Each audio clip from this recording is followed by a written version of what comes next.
Assalamualaikum warahmatullahi wabarakatuh. Ketemu lagi di channel Indra Edu. Nah, dalam kesempatan kali ini kita akan belajar bersama lagi, yaitu membahas materi pendidikan Pancasila kelas 9 SMP MTS Sederajat. Seperti biasa, sebelum kita melanjutkan kepada pembahasan, mari subscribe terlebih dahulu, like, komen, dan boleh share kepada teman-temannya supaya kita semua bisa mendapat manfaat yang lebih banyak lagi. Nah, dalam pembahasan kali ini yaitu kita meneruskan pembahasan dari video sebelumnya, yaitu bab 5 tentang menjaga keutuhan wilayah negara kesatuan Republik Indonesia.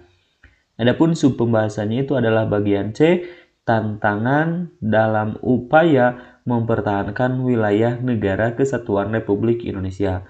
Nah, jadi sekali lagi kita akan fokus membahas tentang tantangan apa saja sih dalam mempertahankan negara kesatuan Republik Indonesia. Adapun tujuan pembelajarannya, peserta didik diharapkan dapat memahami materi tentang tantangan dalam upaya mempertahankan wilayah negara kesatuan Republik Indonesia. Mari simak pembahasannya. Nah, apa sih yang dimaksud dengan tantangan? Menurut Kamus Besar Bahasa Indonesia, KBBI, tantangan itu adalah hal atau objek yang menggugah tekad untuk meningkatkan kemampuan mengatasi masalah, rangsangan, atau untuk bekerja lebih giat dan sebagainya.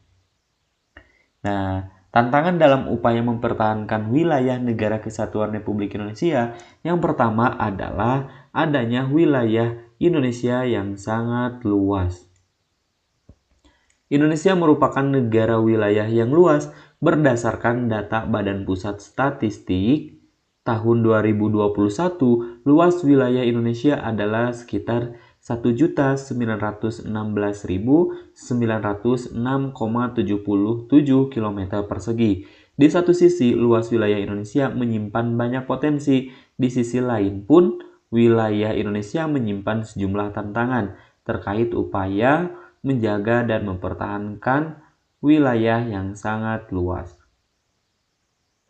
Nah, tentunya tidak mudah untuk mengelola negara dengan wilayah yang luas, yaitu terdiri dari daratan dan juga terdiri dari lautan. Apalagi di Indonesia terdapat pulau-pulau yang memiliki hambatan kondisi geografis. Kondisi ini menyebabkan pemerintah kesulitan untuk memberikan berbagai layanan kepada penduduk secara optimal. Nah, jadi sekali lagi tantangan yang pertama yaitu dalam upaya mempertahankan wilayah negara kesatuan Republik Indonesia itu adalah wilayah Indonesia yang sangat luas atau wilayah Indonesia yang luas, ya. Nah, dengan wilayah Indonesia yang luas ini tentunya di sisi lain sebagai anugerah atau di sisi lain sebagai potensi pun di sisi lain pun sebagai tantangan. Nah, adapun tantangan atau hambatan dalam wilayah negara Indonesia yang luas ini yaitu terdiri dari berbagai daratan dan juga lautan. Nah, selain terdiri dari berbagai daratan dan lautan, juga terdiri dari pulau-pulau yang memiliki hambatan secara geografis tentunya.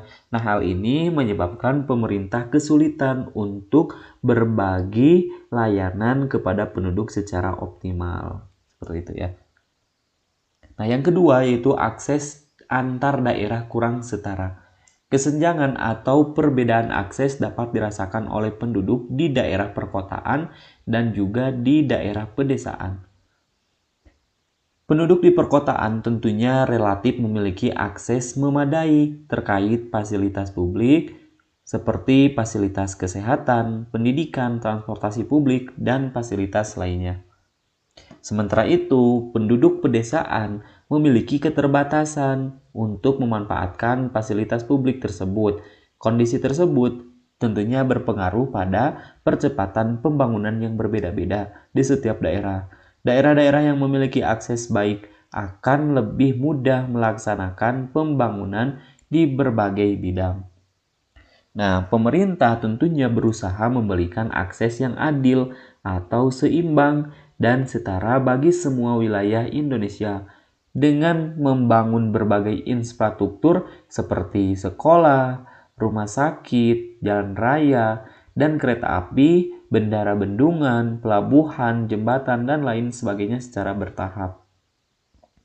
Nah, pemerintah daerah pun tentunya berupaya agar akses infrastruktur di masing-masing daerah itu dapat ditingkatkan pembangunannya untuk memberi kemudahan bagi aktivitas yang dilakukan oleh setiap warga negara, meskipun masih ada keterbatasan.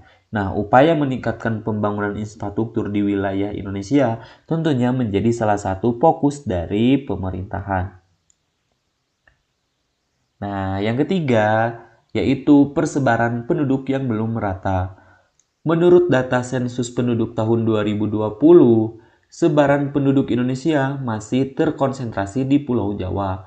Meskipun luas geografisnya hanya sekitar 7% dari seluruh wilayah Indonesia, Pulau Jawa dihuni oleh 151,59 juta penduduk atau 56,10% penduduk dari Indonesia atau penduduk Indonesia. Tentunya padat sekali. Nah, adapun sebaran penduduk terbesar kedua selain di Jawa ya ada di Pulau Sumatera dengan jumlah penduduk sebanyak 58,56 juta orang atau sekitar 21,68%. Pulau Sulawesi mempunyai sebaran sebesar 7,36% dan Pulau Kalimantan mempunyai sebaran 6,15%. Sementara itu, wilayah Bali Nusa Tenggara dan Maluku Papua masing-masing 5,54% dan 3,17%. Nah, menurut data Badan Pusat Statistik tahun 2021, terdapat 16.766 pulau yang terbentang dari Pulau Sumatera hingga Pulau Papua. Selanjutnya, luas keseluruhan daratan Indonesia yang melingkupi pulau-pulau tersebut mencakup hampir 2 juta kilometer persegi, akan tetapi tidak semua pulau tersebut dihuni oleh penduduk Indonesia.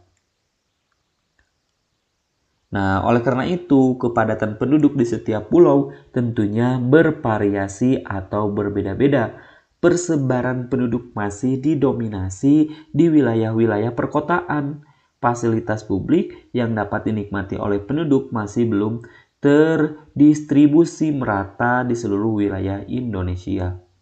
Nah, tentunya itu merupakan tantangan atau hambatan dari menjaga keutuhan wilayah negara kesatuan Republik Indonesia. Yang ketiga itu tantangannya yaitu atau hambatannya adalah persebaran penduduk yang belum merata. Yang keempat yaitu peningkatan kualitas SDM. Lalu bagaimana sih caranya? Nah, peningkatan kualitas SDM berkaitan dengan peningkatan kualitas pendidikan dan layanan kesehatan. Masa depan bangsa salah satunya ditentukan oleh SDM yang berkualitas. Meskipun demikian, peningkatan kualitas SDM di Indonesia masih memiliki tantangan.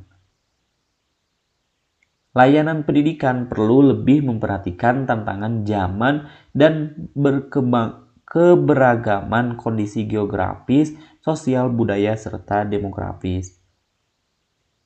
Nah, pemerintah berkomitmen untuk mewujudkan sumber daya manusia yang sehat, selain sehat, cerdas, terus juga adaptif, inovatif, terampil, dan berkarakter melalui agenda pembangunan tersebut. SDM yang berkualitas dan berdaya saing sangat dibutuhkan dalam mewujudkan akselerasi pertumbuhan ekonomi. Agar hal tersebut terpenuhi, maka pendidikan berkualitas harus dirasakan oleh semua anak Indonesia dari Sabang sampai Merauke, baik itu di perkotaan maupun di daerah. Yang kelima yaitu keragaman suku, bahasa, agama, dan kepercayaan. Indonesia memiliki keragaman suku, bahasa, agama, dan kepercayaan. Keragaman di Indonesia merupakan salah satu bentuk kekayaan dan juga anugerah yang dimiliki bangsa Indonesia. Meskipun demikian, maka keragaman menyimpan tantangan. Misalnya, jika tidak ada rasa saling percaya, maka resiko terjadinya konflik di tengah keberagaman itu pasti sangat tinggi.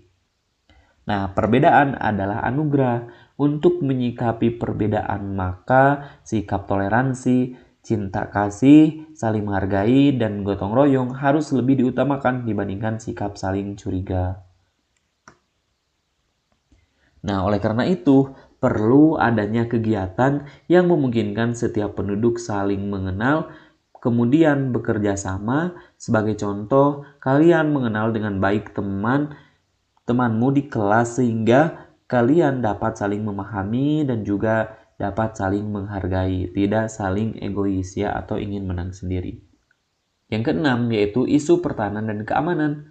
Berdasarkan Peraturan Menteri Pertahanan Republik Indonesia Nomor 1 Tahun 2022 tentang Kebijakan Pertahanan Negara tahun 2022, disampaikan bahwa kebijakan pertahanan negara itu harus mampu menghadapi ancaman yang ditimbulkan dari dinamika perkembangan lingkungan strategis baik nasional, regional, maupun global. Nah, dinyatakan dalam aturan tersebut, pengelolaan sistem pertahanan negara itu merupakan salah satu fungsi pemerintahan negara yang ditunjukkan untuk melindungi kepentingan nasional, mendukung kebijakan nasional di bidang pertahanan, dan upaya untuk menyelenggarakan pengelolaan sumber daya nasional menjadi kekuatan pertahanan negara. Sekian dan terima kasih. Sampai jumpa di video pembelajaran berikutnya. Kami akhiri, semoga bermanfaat. Assalamualaikum warahmatullahi wabarakatuh.